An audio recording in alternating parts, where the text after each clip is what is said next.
Alors, on est le dimanche 14 avril, il est 11 h le matin. La crue des eaux a atteint son maximum hier. Le débit hier enregistré à son sommet était de 272 mètres cubes seconde. Pour vous donner une idée de grandeur, la moyenne annuelle du sommet atteint depuis les 100 dernières années, depuis 1920, c'est là qu'on a des chiffres, c'est 190 mètres cubes seconde. Donc, on est très au-dessus de la moyenne traditionnelle d'une crue des eaux.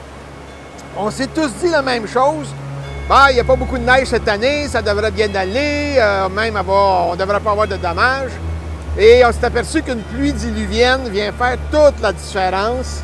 Le sol étant gelé, l'eau à ce moment-là s'écoule directement à la rivière et c'est elle qui reçoit toute cette quantité d'eau qui est tombée.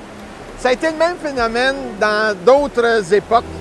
En 1960, la crue des eaux a été record à 360 avec un sommet à 385. En 1979, on a tapé les 340. En 1981, le problème qu'on a eu, 45 mm d'eau avec 10 degrés Celsius au mois de février. Et là, la montée des eaux a fait en sorte que le débit a monté également à 340. C'est ça qui va faire les différences. Et aujourd'hui, un des points majeurs que je remarque dans les débits d'eau de la rivière, c'est que ce que je viens de vous parler, c'est arrivé une fois en 1960, c'est arrivé en 79, en 81, mais là, dans les 15 dernières années, le débit qui a dépassé 250 mètres cubes d'eau seconde, c'est arrivé en 2008, 2017, 2019, 2023 et 2024. Donc, la fréquence est de plus en plus grande, d'où l'impact des changements climatiques sur la fonte des neiges et sur le débit de la rivière lorsqu'il y a la crue des eaux. C'est passablement ce qui explique la situation. Dans le cas des inondations, il faut comprendre un peu le principe du fonctionnement de la rivière. Nous, à Saint-Jérôme, on n'a jamais eu tellement de problèmes d'inondation par rapport à Saint-Canute, Mirabel, La Chute, Saint-André d'Argenteuil. Il faut comprendre que nous, on a un dévalage de la rivière, donc l'eau s'écoule rapidement. Mais lorsque vous arrivez à la hauteur, après la Roland, quand vous arrivez dans les terres à Saint-Antoine et à Mirabel, là, ça devient une plaine.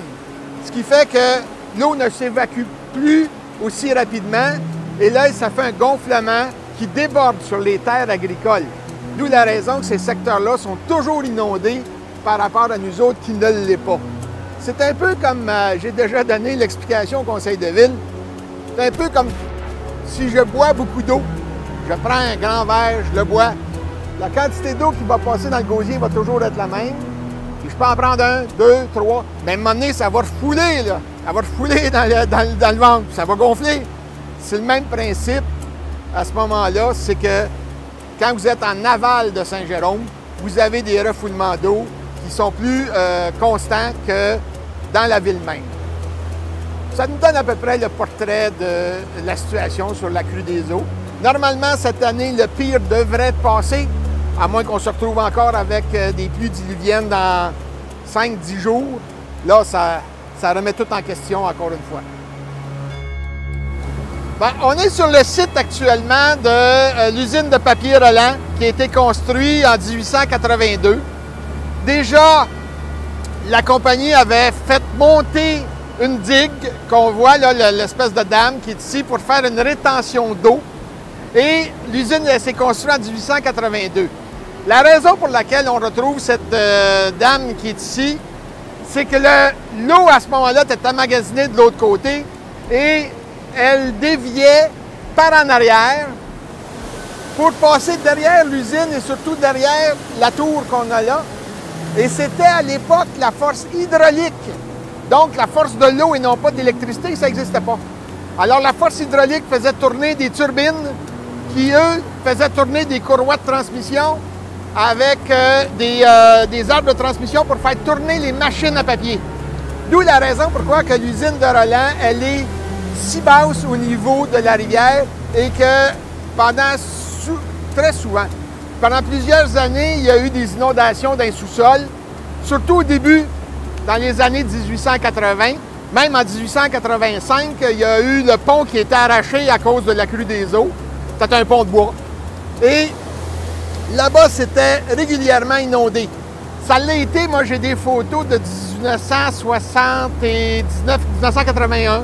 Il y en a 1960 aussi, où on voit le niveau d'eau qui vient excessivement élevé sur les murs de l'usine. Aujourd'hui, ben, on a pu travailler en fonction de l'environnement, on a pu travailler à éviter les inondations à l'intérieur.